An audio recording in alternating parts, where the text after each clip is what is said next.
Hello and welcome to Virtual Voices. I'm Elizabeth Pruch. I'm with the Denver Metro Chamber Leadership Foundation. And I just get the quick opportunity to welcome you all here before we get started. On behalf of the foundation and TIDE, which is Talent, Inclusion, Engagement, and Diversity, Monica Williams has helped us really. She's the head of TIDE. We together have partnered to bring you Virtual Voices, a series that we are dedicating to conversation about race.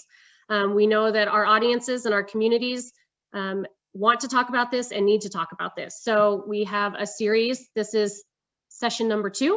Last month, if you were able to join us, we talked about kind of the history of racism in the United States. Today, our focus is going to be more on Colorado history and why that's still relevant today. I'm going to quickly give you some Zoom reminders. You've been through Zoom for the last year. We will spotlight the speakers once we get started, so you'll see them. We recommend you stay on mute and speaker view. If you need any help at all, please reach out to Megan Vivier. She's our Zoom commander. And then we do encourage you to use that chat feature. We will be looking at that, monitoring that, trying to bring questions into the speakers through that as well. So feel free to use the chat feature as much as you would like. A quick thank you to our sponsors and our Virtual Voices Planning Committee. Our sponsors, Molson Coors Beverage Company, Southwest Airlines, and TIAA have been true and long-standing partners of the foundation, and now this work that we're doing with TIDE as well. We couldn't be more thrilled to have them as part of our family here to help make sure this work gets out to our community. And the names I won't read off, but you can see them on the screen. Our Virtual Voices Planning Committee has been spectacular. We are so fortunate to have a powerhouse of individuals helping to bring this content to you all. So I want to send a big thank you to all of them, many of whom are on this call, and they will be helping in that chat feature to monitor and move us through this. But today I would like to introduce you to our moderator and one of our working group planning committee members, Dr. Tom Romero, a tremendous individual who has brought so much knowledge, so much academic research and information to our group. And we couldn't be more thrilled, Dr. Romero, to have you here a part of this today. He is going to moderate our conversation. So I will turn it over to Tom, who will set us up for this conversation. And on behalf of the foundation and TIDE, we thank you and enjoy the conversation today. Well, good morning, everyone. It's such an honor and a privilege to be here with all of you virtually today. And just a big thank you to the Denver Chamber Leadership Foundation and TIDE for having the vision and the courage to put these conversations together, and really looking forward to having been part of the planning behind what happened for the first conversation and future conversations, and putting this particular conversation that we're going to have today about the importance of connecting for those of you that joined at the last session, the larger history, right, of race relations, racial violence, white supremacy in the history of the United States, and really digging down into what that looks like in Colorado. And so really that's going to be what our presentation, our next 55 minutes is going to look like. I'm going to give a presentation talking about the larger history of race and racism in Colorado. And I want to give you some frames to think about that. It's tied to a lot of my own research, a long-term book project I've been working on about the ways to understand this larger history of race and racism in the United States to our particular context of Colorado. And then what we're going to then do is have a discussion, and I'll introduce our two sort of experts that are here with me today. And I have the honor and privilege of thinking about sort of two individuals that are really thinking about not just this history, but applying and putting this history into practice within their own work and their own spaces. And so looking forward to having that conversation, really sort of encouraging all of you to start thinking about why history matters, right? How you apply history and how you build that on in terms of your larger commitments around diversity, equity, and inclusion, and really sort of larger visions around racial justice. One of the things that we're certainly working on as part of the Virtual Voices series is these are tough conversations. As you all know, right? They challenge us. They challenge our core assumptions. They challenge some of the histories that we've learned. They provide thoughts, right, and food for sort of new ways of thinking. And sometimes it's hard to sort of wrap your minds around what that looks like. So we wanted to begin as part of this to set some ground rules, if you will, right, or some guiding principles. And you all hopefully had a chance to look at these here. I think the most important sort of takeaways from this is a community, right? This is a community that we're building. This is a community of engagement. We're all here to learn, but also to apply, right? You know, I certainly come from the University of Denver, and I've long been in higher education, right? And sort of taking that idea of, you know, what are our shared, you know, ground rules and principles about learning together. I think this is really what these guiding principles are about. And I would just add one more that I always do in my presentations around this is, you know, really this is all about how we get comfortable being uncomfortable, right? This work, it doesn't end. The conversations don't end. They constantly go on, and they constantly challenge us. So that's part of, you know, the shared learning experience that we're having here today. So after my presentation, and as part of the conversation, again, I'm really lucky and privileged to have two important thought leaders, two activists that actually have been co-collaborators, colleagues, and co-conspirators with me at the University of Denver. Hasira Sol Ashemu, who's the founder and the chief visionary officer of the Righteous Rage Institute for Healing and Social Justice. That institute was actually launched when Sol was a visiting community scholar with the University of Denver's Interdisciplinary Research Institute for the Study of Inequality. So it's great to have you here today, Sol. And then Magdalena Maggie Red, who's the co-founder of the Equity Labs, which was founded at the University of Denver, first in the Carlisle Women's College, and is now housed in the Graduate School of Social Work. And so I'm looking forward to the robust conversation with both of you. And without further ado, let's get started with my presentation. And of course, I need to get this all set up here. All right.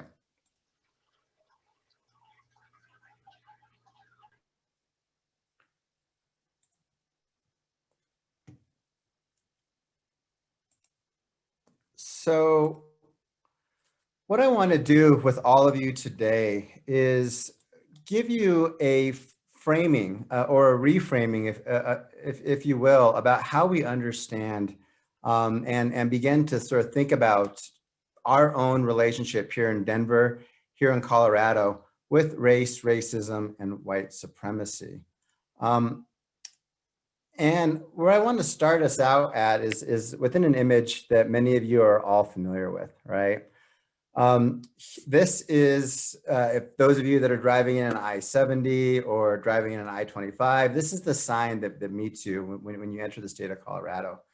And of course, what does this bring to mind for many of us? It brings up images of the Purple Mountains majesty, right? The golden grain fields, right, of the Eastern Plains, the majestic red rocks, right? And so that imagery, I think, is really powerful and profound, and it's really tied to, I think, the idea and a sort of larger trope in Colorado history in particular, that this was empty space, right? And really, it was kind of the people, right, the settler colonialists who came into this space and made it. And I want to begin to challenge that within the context of my next 15-20 minutes here, to really sort of reframe what colorful means for us within this conversation. And so I have 4 parts here that I'm going to go through here in our time. The first is to talk about this tension actually between Colorado as a space that's actually very color conscious. And I'm going to talk a little bit more about what that means, but also colorblind. And this is really what's at the heart of this tension within our history. And it leads to some of the challenges that we have around these conversations within our own history. I want to give us many examples of the way that the color line, if you will, right, the divide between white and non-white in Colorado has been constructed, particularly in Denver. I want to talk about what those implications are for us today, And what I want to then do is give us a tool that I've been working on as in my role as a law professor to help us then take this conversation of history to practice. So these are the 4 parts that I have here today. And I want to start first by giving us, and this is within the set of materials that many of you probably have already seen within our definitions, but really hone in on a couple different ideas and concepts here. The first is this tension and this conversation between race and color, right? So race is really a social and historical construct, but what makes it meaningful and what makes it real is the construction and the application of the color line, right? So it's all the ways that law reinforces this racial differences and these racial ideologies. And of course, in Colorado, and the tension that we have in Colorado is the ways that we're both color conscious, right? We're aware of all the ways that our laws, our policies, our practices embed racial difference, right? And access or denial of access to rewards, right? Punishment, all these sorts of things. The ways that we're very aware of that, in contrast to the ways that we're blind to that, right? And again, this goes back to exactly this tension here, right, of colorful Colorado. So let me start giving examples about what I mean and how this tension plays itself out. Colorado, sort of I talked about as we think about that trope of Colorado as being this space of sort of emptiness, a space that's devoid and in fact of a racial history. That animated many people, in particular Blacks, African Americans, post-Reconstruction, to move to Colorado because of its potential for being a space devoid of white supremacy, right? A space devoid of racism, a space devoid of discrimination. The town of Deerfield was founded in the early 20th century, not far from Fort Collins, right? In Weld County, Colorado, right? And it was founded as a utopian space for African American farmers, right? And in the early 20th century, they built and grew this thriving community, right, of Black self-empowerment, Black entrepreneurs, Black shopkeepers, Black doctors, right, Black farmers, right, that thrived into the 1920s. But of course, this is a tension, right, with the fact that in the 1920s, Colorado became the epicenter of Ku Klux Klan activity. The governor of Colorado was a Klansman.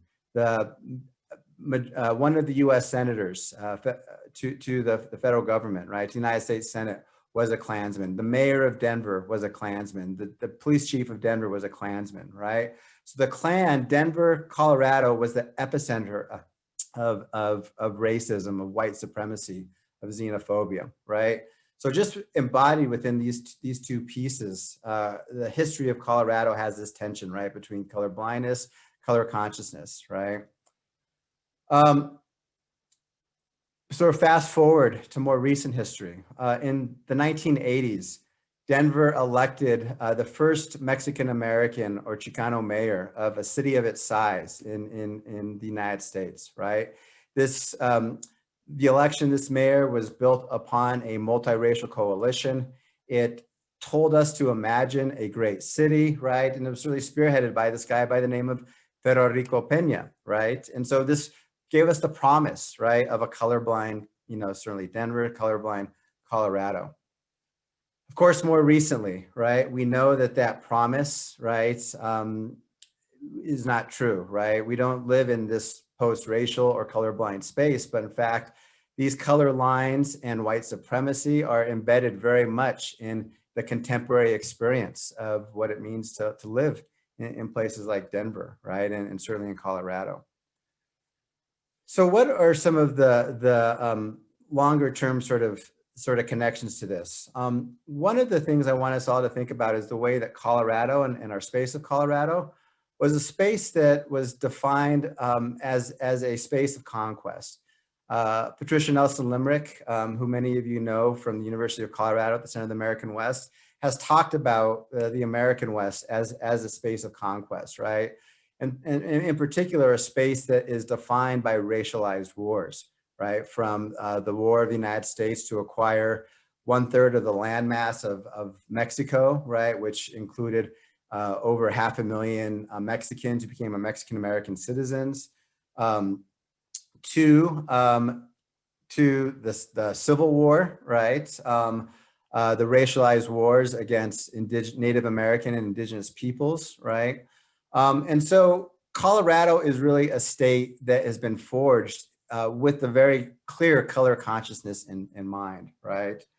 And so the Colorado Territory was formed right at the height of the Civil War, right, in the 1860s. And what were the implications of that, right? Well, it meant in our early territorial laws, we actually had a very color conscious legal system, right? We had within our territorial laws, right, anti-miscegenation laws, so laws that prevented the marriage of blacks and whites. Interestingly enough, and particularly for our context of Colorado, it carved out an exception for those territories that were once owned by Mexico because of a very different system of sort of racial mixing that had existed within Mexico.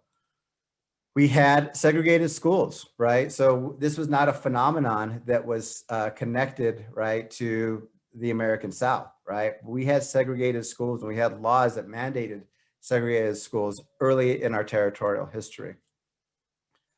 This is something that is deeply important to the founding of the University of Denver.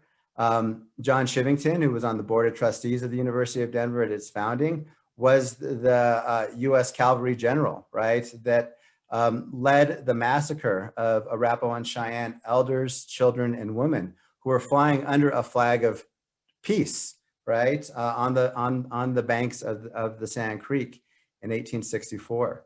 And so this is very much, and John Evans, who was the primary founder of the University of Denver, interestingly enough, an abolitionist, right, appointed by President Lincoln, moved from Illinois to come to Colorado, advocated and long been advocated for the genocide of Native Americans, right, from the American West, and certainly from what became the state of Colorado, right? So a complete eradication of Native American and indigenous people. Now, this tension between color blindness, color consciousness is embedded within the state constitution. Colorado is the only state constitution to actually have a bilingual provision in its state constitutional document. So Article 22 requires that all public acts be published, not just in English, but also in Spanish and German, right? And this was a provision that the Constitution required until 1899. Coming after the Civil War, coming after the end of Reconstruction, right? Prohibition on slavery, providing for property rights of aliens in particular, right? So this tension is clearly at play. All right, so what does this mean kind of more precisely within our context here of Denver, right? Denver, we've started to reinforce these property lines through property law, right? Denver and Colorado provided for racial restrictive covenants, right? So for within your title deed, any of us that own real property, we could have covenants that prevented people from certain racial groups and all non-white racial groups, right, from living in certain neighborhoods. This was, of course, reinforced by private practice, by the real estate industry, right, through steering people, through the use of these redlining maps in Denver. And if you look at this map in particular, I think one of the things that you should sort of know is where are the racially restrictive covenants? If you start putting them on this map, they're right outside those yellow areas, right? So what did the racially restrictive covenants did is it effectively kept locked in, right, those red areas and even some of those yellow areas, right, which were largely non-white. Of course, the color line was reinforced through this anti-miscegenation law. This anti-miscegenation law stayed on the books until the 1950s. The Colorado legislature actually didn't repeal this law until 1957, right? What did this mean? It was applied in a multiracial context, right? It was applied to a variety of non-white groups. We had different cases that began as early as the 1880s. And in 1942, at the beginning of World War II, at least for the United States' involvement, in a war in which the United States is fighting against the racial supremacy of Nazism, the Colorado Supreme Court nevertheless holds that this anti-miscegenation statute is valid and should be enforced, right? The first, going back to the 1880s and sort of highlighting that case, right? One of our first sort of large scale racial conflicts, and in particularly sort of manifestation of white supremacy, occurred against the Chinese in 1880, and right in the heart of downtown Denver, right? So these anti-Chinese riots and anti-Chinese sentiment was super strong in the 1870s and 1880s, so soon after statehood. Of course, these ideas, right, about enforcing and both legal as well as extra legal enforcement of these color lines were also reinforced through policing practices, right? So this is an example of what's taken from the handbook, right, of the Denver Police Department, knowing very clearly and being very aware of where the non-white groups are within the Denver area, right? And that, of course, having a particular manifestation on policing practices. Immigration law. I don't know how many of you know that Colorado is a border state, right? International border, sort of, I think that's new to everybody, right? But during the 1930s, in 1935 and again in 1936, when the governor of Colorado, Edwin Johnson, declared martial law, only the second time in Colorado history, he declared martial law in which he deployed the National Guard in 1936 to the border between Colorado and New Mexico, right? And here's some examples of this. He militarized the border, and the newspapers were sort of celebrating, right, the militarization of the border between Colorado and New Mexico. Well, who is this militarization against? Mexicans, right? And you see kind of what this looks like, and of course leads to all sorts of extra legal sort of enforcement of this justice, right?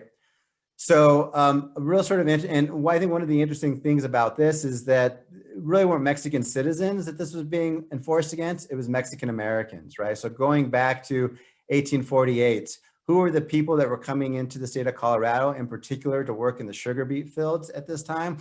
They were Mexican American citizens from New Mexico and from Texas, right? And of course, many that had already been part of the state of Colorado since the 1850s. That had been coming up from the San Luis Valley, right, to northeastern Colorado to work in the sugar beet fields.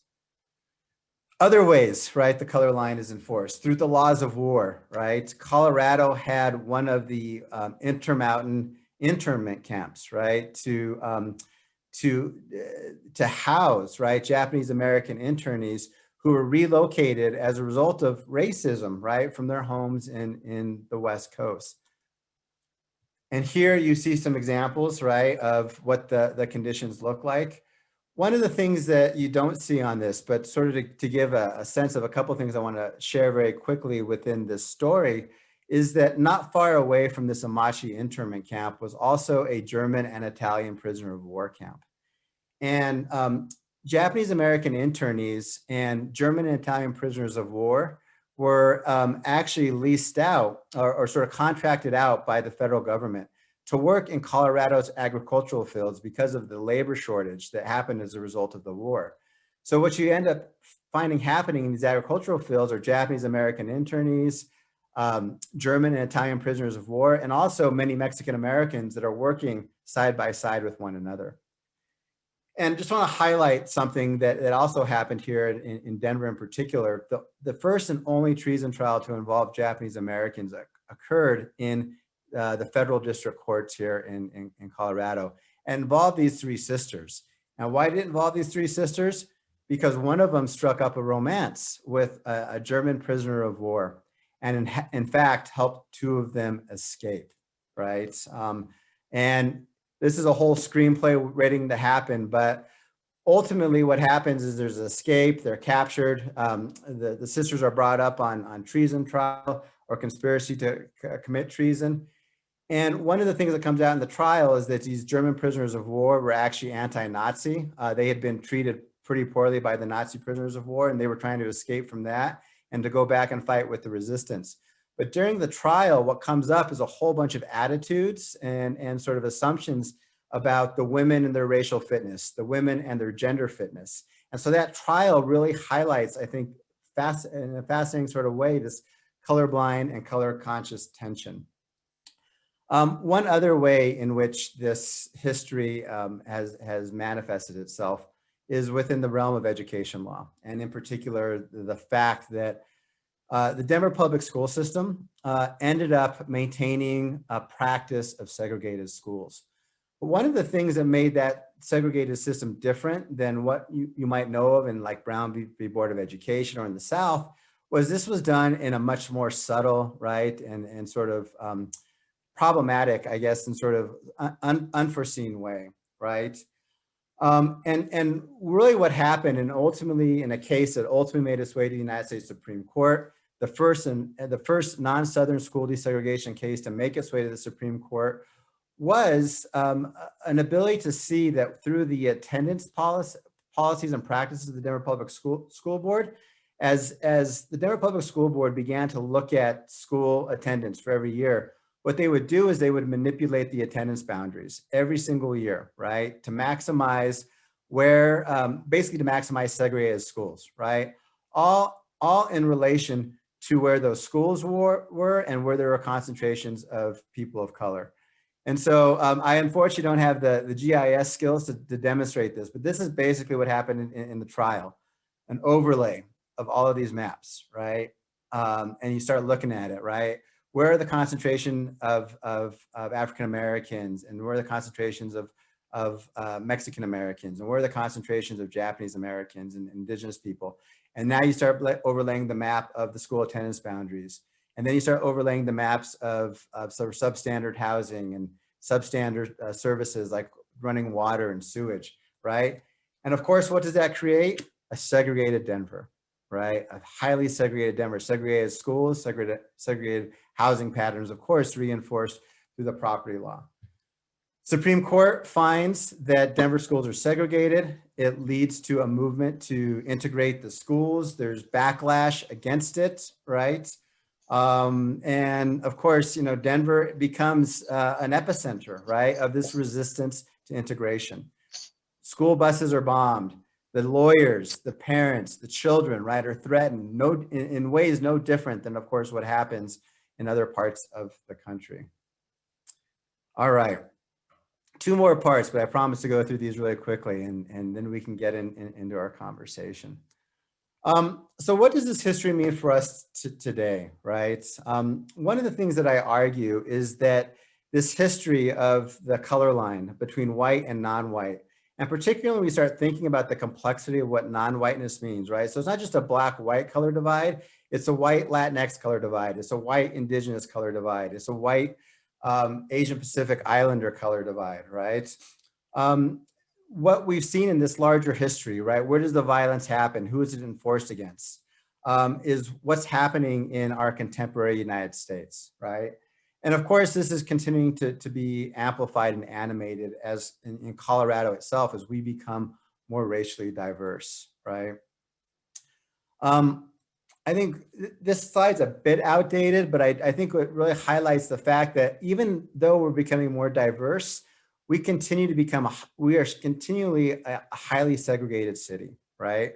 This entire history that I demonstrated has just completely reinforced these patterns and practices. So if you go back to the 2000 mayoral election between three candidates, one white, one Latinx, and one African American or Black, you see exactly the way their support is tied to the segregation that's been happening in the history of Denver. One of the things, this is also transforming and changing as we get to questions of gentrification, right, in particular. And so there's a couple of interesting phenomena that have happened, right? Gentrification is challenging and sort of flipping and raising big questions of power and integration in what had been decades-long segregated communities, right? But also, if you look at this map, it's also pushed many communities of color, non-white communities, to the suburbs, right? To places like Aurora, to places like Lakewood, right? And in many ways, that's where our greatest integration is at now, and where it's happening. So what does this look like, I think, in a couple different examples that many of you might be familiar with. In the Five Points neighborhood, gentrifying company, right, came in and embraced their gentrification, right? Not really understanding that they were moving into a historic Black neighborhood, right? One that had been maintained as a result of white supremacy, but one that nevertheless had flourished and had become an epicenter of Black culture and life in the history of Denver, and certainly within the larger history of the American West in the United States. And of course, this sparked a protest, right, for what this meant within the context of this neighborhood. One that I know that, Sol in particular could talk, a little bit more about when we turn to him. And so this is, this is the tension, right? This is this tension between color blindness and color consciousness that continues to play itself out. Jumping to what I talked about in terms of the suburbs, right? Where did one of our larger and most recent racial justice movements happen? Not in Denver, right? But in Aurora, right? And as a result of the police, sort of the violence perpetuated against Elijah McClain, right? Part of a larger movement for Black Lives Matter, right? Connecting certainly our history here in the Denver metropolitan area to these larger histories and contemporary racial justice movements. All right, a couple more minutes here. So as we start thinking now about what are the implications for this, for us, and how do we start applying this history?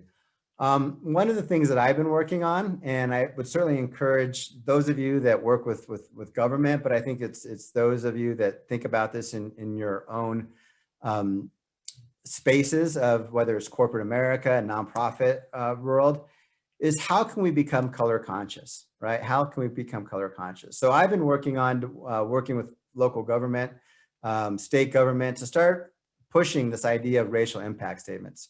Those of us that work in the environmental justice world or the environmental law world, right, we've heard of environmental impact statements, right? So before any project can happen, we need to make sure that it doesn't do harm to the environment. Well, why can't we do the same thing to the social environment, right, to the social landscape? So we should be so I'm really pushing us to sort of think much more deliberately about what it means to be color conscious in our own work. Many policymakers, many groups have talked about this in economic terms. If we become color conscious, it actually leads to a net benefit, right? Net economic benefit for all of us as Coloradoans. And so here's one example, right? We're talking about a $30 billion benefit for us here in Colorado if we become color conscious. And then I just want to leave us here with what I imagine what Colorado should look like, right? It's not that sign, welcome to Colorful Colorado, or in fact, this is the welcome, right? This is the welcome for many people that prior to all of this construction at the airport, that this was the landscape. This is what Colorful Colorado looked like, right? It's certainly a rich and colorful natural landscape, but it's a landscape that's also connected to a rich history of people, right? But it's also connected to a problematic history of institutional and systemic white supremacy, right? Of discrimination and stereotypes. So this is the image I leave us on, and hopefully now can help sort of generate our conversation. So you've been hearing a lot from me, and I want to turn it over now to Sol and Maggie to just give us your thoughts on this history. Why is this history important? What are your takeaways from this, and what are some of the missing parts of this history, or parts of this history you'd like to elaborate on?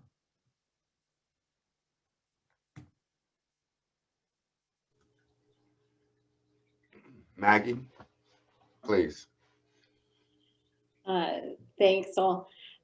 Thanks, Tom, and thanks to the Virtual Voices community and to Tide for having us here. And Tom, I just love, I've heard you talk about this a number of times now, and I love it. And every time I do, it just makes me think,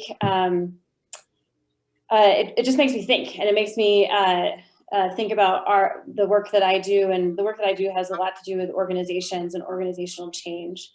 And you can't do organizational change, and you can't think about the future without thinking about history. And I just kind of want to talk a little bit more about that, because I've been doing a lot of reflecting on the future, and I promise it'll get back to that history piece as well. But what does, in our work, we've been thinking a lot about what does an equitable future look like? How do we envision it? And then work backwards to build it little by little, but today. And that visioning ends up being really challenging. As one equity coach that we've worked with, Carol McCord, has said, we know what we want to be liberated from, but we don't know what we want to be liberated to. And that's a really powerful motivator for me, because we need collective visioning to imagine ways to be in relation with one another that are liberating, and that allow us to show up as our fullest selves, and be valued and sort of treasured for the gifts that we bring. But we can't do that without looking at our history and knowing our history. And we have to know how our different identities are valued or demeaned based on the different social structures that govern us all. And I think what your presentation really underlines or underscores for me is that racism and white supremacy are obviously baked in to our systems and structures. And without paying attention to those things, we can't envision this future state. So in our work, and I know we'll talk more about this as we all keep the conversation going, but in our work, even this idea of trying to move toward a future desired state can't be done without looking at the traumas of the past, of and the ways that these that whiteness is centered, and that white supremacy is just kind of baked in, is just all part of it. I feel like I'm babbling now, so I'll kick it over to Sol. Yeah, thank you, Tom, for again inviting us in, as well as the supporting organizations. Even as I'm here in my home office, I'm on 23rd and York Street. I grew up on 25th and Vine and 29th and Vine. Graduated from East High School, for fellow angels that are out there. And even as I sit here in 2021, this is a markedly different community than the one that I grew up in.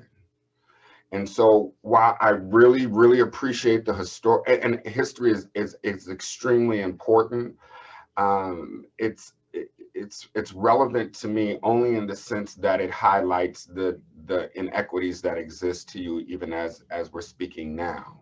So history doesn't become this dead thing that we're studying merely for academic purposes. We actually use it in order to create equitable environment as of today. So as of today, I'm on 23rd and York Street. And where I grew up in, this community was 85% Black, the East Side. As I'm giving you this presentation now, we are one of only 2 families within probably a 4-block radius that are Black. And so I say that to say that when we look at these trends that are taking place, right?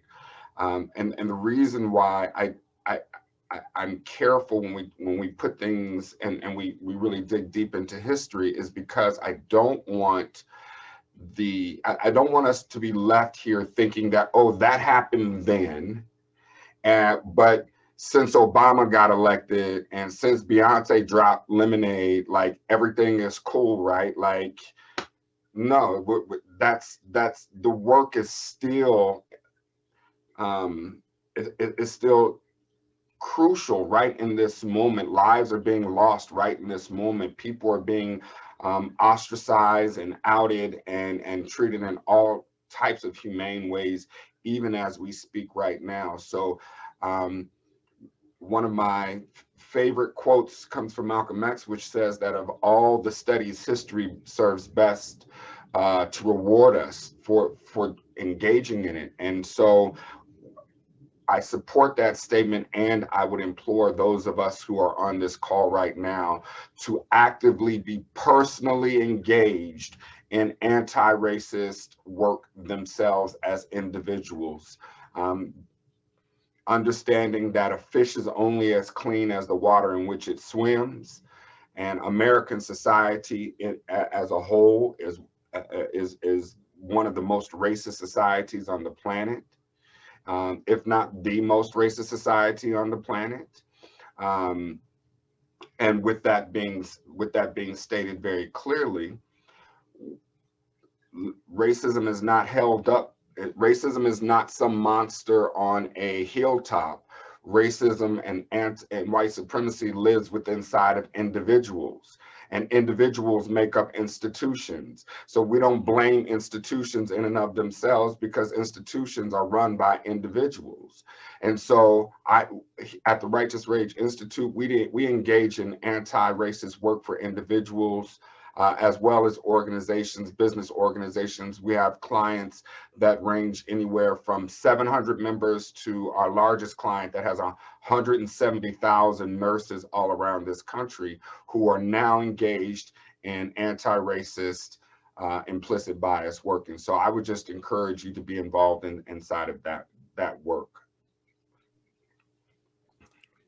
Thank you, Sol. And I certainly encourage, the three of us encourage questions in the chat. It's a robust chat, and I think I really appreciate some of those resources people are beginning to share, and of course making their connections, right, to each other. This space of Colorado, I'm always amazed. It's both it's transforming, as Sol indicated. I grew up on the north side of Denver. Some of you might not even know what the north side means. That's low, high, or highlands. Don't ever say that, to my face, but I'm a north sider. We have these really deep rooted connections. So thank you for all that. All right, north sider on there. Maggie and Sol, I'm wondering if both of you might be able to talk a little bit to some of the ways, and Maggie, I didn't quite prep you for this, but I'm curious, to what extent, as you start thinking about institutional and systemic racism more generally, right? And certainly the larger work that you do through Equity Labs, as companies in particular think about history, right? Like institutional and systemic histories of racism for companies. I don't know if you have examples that you could pull and draw from. And Sol, I'll sort of ask you in terms of your work. You highlighted the Righteous Rage Institute, but I also know that you've long been involved, in the space, and the Righteous Rage Institute as well, right? Our Voices, Our Schools. But in terms of racism and certainly the long history of and the battle for equality of educational opportunity. But I'd like if both of you can kind of speak to each of those spaces, like from both your own work in terms of this larger institutional and systemic history, and how that's manifesting itself today within either the corporate or nonprofit space as well as the educational space. So you go ahead. I went first last time. Okay, I hear you. So yeah, thank you for that, Tom. So at the Righteous Rage Institute, we go about our work in a very specific way that really differs a lot from how people address institutional racism, meaning that we go about it working with the paradigm that change happens from the inside out. Meaning that we hold the philosophy that you can create all the policies that you want. But if you don't have the people who are holding it within their own space and being to enforce those policies are only as effective as the people that enforce them or the willingness to enforce them. We have many laws that are on the book right now against particular behaviors that individuals engage in. And I'm not poo-pooing policy. I just think that oftentimes we use policy as a way to talk around the work that's necessary for individuals to be engaged inside of anti-racist implicit bias work. And so that we don't avoid that conversation, we work from the position that racism, implicit bias, and anti-racist work needs to happen from the inside out. And that's as true for white people as it is true for Black, brown, indigenous people. Again, like I said, a fish is only as clean as the water in which it swims. So if that's true, then there's no way that you can have an individual Black, white, brown, or polka dot that lives in America and is not in some way rooted and impacted and carriers of the virus of white supremacy and racism. And so when we say that, what we say is, okay, how do we go about inoculating ourselves? Since we're in the period of COVID, I'm a run with this whole theme here, right? How do we go about the process of inoculating ourselves to white supremacy and racism? Is that we have to engage our own thoughts, ideas, biases that we hold as individuals. And that is a whole work. That is a whole work. You would never have to sign up for Anthony Robbins weekend again if you decided to truly engage inside of it, making sure that you yourself are not a carrier of racism, homophobia, any of these social diseases. And so again, and I don't mean to poo-poo or to talk down about the importance of dealing with institutional racism, but institutional racism is held in place by individuals, right? And so we need to, and I saw it in the chat room, we need to engage the individuals. If they are unwilling to change, remove them from power. And where they are willing to change, engage them in education and healing processes. Because, and I'll end with this. That's important to understand in our work, because what white people don't generally understand about white supremacy is that it damages them as well. It's a wound on the white soul as much as it is on a wound on a Black, brown, indigenous soul. But what part of the privilege of white supremacy is thinking that you're gaining something from that, right? You're gaining something from that privilege, when in fact what you are losing is really a large part of your soul. And that is a wound, and that wound shows up in all kind of crazy Ruth Dillon type of ways inside of society, inside of organizations, inside of corporations, inside of churches, inside of schools, inside of businesses. And so that's the way that we go about addressing the work, is from the inside out, moving from how do we show up and where does racism, white supremacy rest within us as individuals, Black, brown, and otherwise, and how do we transform that in such a way that we show up inside of the world in transformative ways.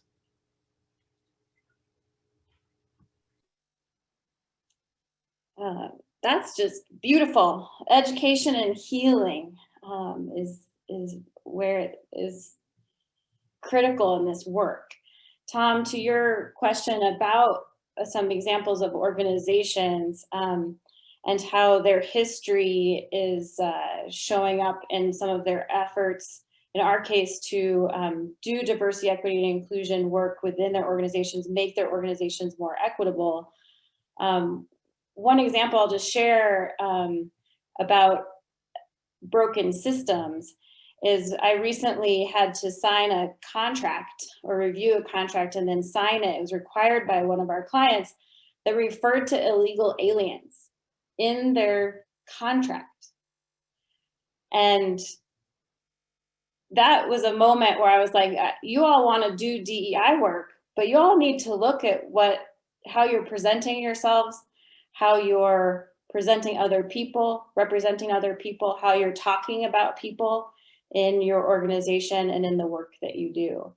And I fully agree with Sol that we need people to hold those organizations accountable. And there's a relationship between our own individual awareness building and our intentionality about how to create equitable workplaces, but also the accountability piece. And the individuals within those organizations need to hold each other accountable, need to hold the institutions accountable.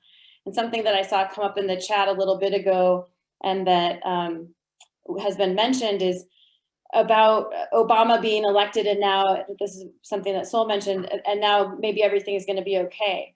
I had a conversation yesterday with another group that does DEI training in large corporations, and boards of directors that they're meeting with are like, well, Biden got elected and Trump's not in office anymore. So I don't think we need to work it. We don't really need to do as much. And we're just going to kind of let the administration and policies do the work for us. And one of the questions that we got before this call during the registration process was about what we as individuals can do within organizations. And what I would say is that we have to keep pushing the organizations. We can't let them off the hook because Biden got elected and Trump's not in office anymore. 49% or whatever, I don't know the exact percentage of the voters still voted for Trump. We still have people who are supporting white supremacist values and actions all over this country and all over our organizations. So I just wanted to kind of speak to that accountability piece and us as individuals pushing up against our organizations. Tom, real quick, I just wanted to come in and thank you for that, Magdalena, because that really reminds me to bring this home to Colorado and Denver, right? Because many people move to Colorado or move to Denver and they think that this is a bastion of progressiveness, right? Like we've reached the progressive promised land. And that's why Obama came here in 2008 and announced that we have now moved in, and people thought that signaled the post-racial era, only to have one of the most outwardly racist presidents follow that up with his swan song. But I say that to say that it's liberal thinking, right? It's people who racism has a very strong hold within liberal thinking, because there are so many people that are eager to adopt and get past that race is no longer an issue, which means that we never really do the work and embrace the work that's necessary to root that out of us. Because even though those of us in the academic world and those in the training world use very colorful terms like equity or the real hot one about 4 or 5 years ago was implicit bias, right? What we're really talking about is white supremacy and racism. We just use those words because corporations feel a lot more comfortable saying implicit bias or anti-bias than they feel saying racism or white supremacy. We're working to change that language though, but the youth are working and driving that. But I want us to say that Denver is one of the most dangerous places, not just from what I'm saying. Go look statistically on the map for Black and brown youth when it comes to police. Denver is one of the most dangerous places for Black people to live. It's the most gentrifying place in the country for brown people. So that has deadly implications inside of a city that's supposed to be so progressive and so liberal and so forward thinking. There is a quiet death of racism that sits over this cloud, that sits over this city, that again, unless we really engage in healing justice work inside of individuals, inside of organizations, that we will continue that legacy.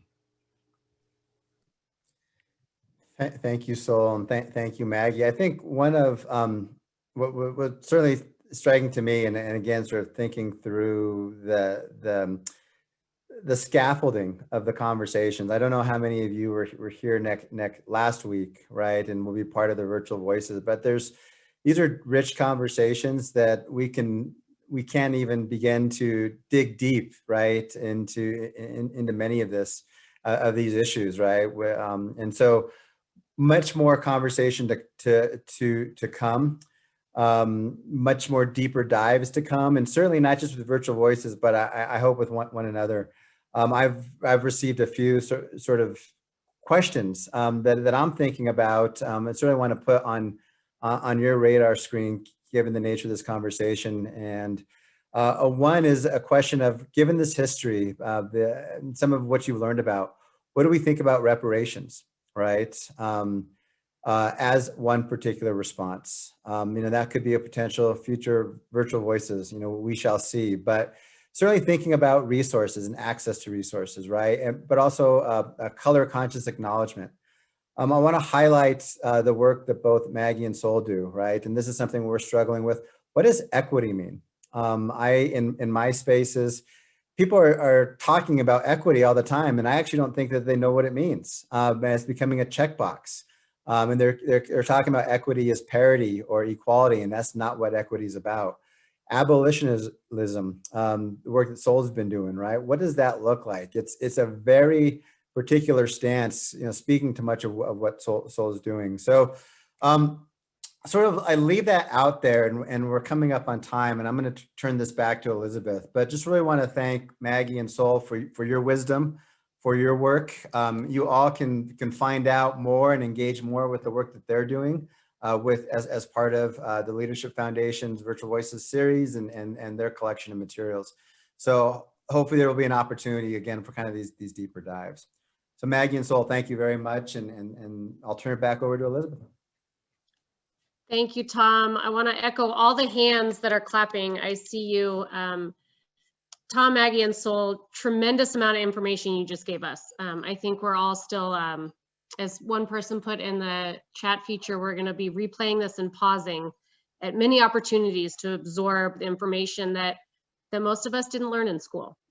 So I appreciate you for bringing that to us. Thank you so much. Deep gratitude to all of you. We will send out a recap email either tomorrow or by Monday morning at latest with this video, a lot of the resources we've been collecting over time, and more information on both Sol and Maggie's work that they're doing, so you can learn more and connect with them personally. A huge gratitude to all of you. We will have future Virtual Voices sessions. We have these once a month. Our next one coming up is going to be on March 18th, and we're going to really start, and Sol, all of you really started looking at this, is we want to start breaking down what systemic racism is. This is going to be, again, more at that macro level. What is systemic racism? How does it show up? Where can we find it? Future sessions will start breaking it down further and looking at certain industries and certain systems that we can dive deeper into. But we certainly hope you will join us for all of those. And again, thank you to all of our speakers, our sponsors, and to all of you for joining us today. This work is never done. We will continue on. Thank you for your engagement, and we hope to see you on March 18th, if not before, in another way.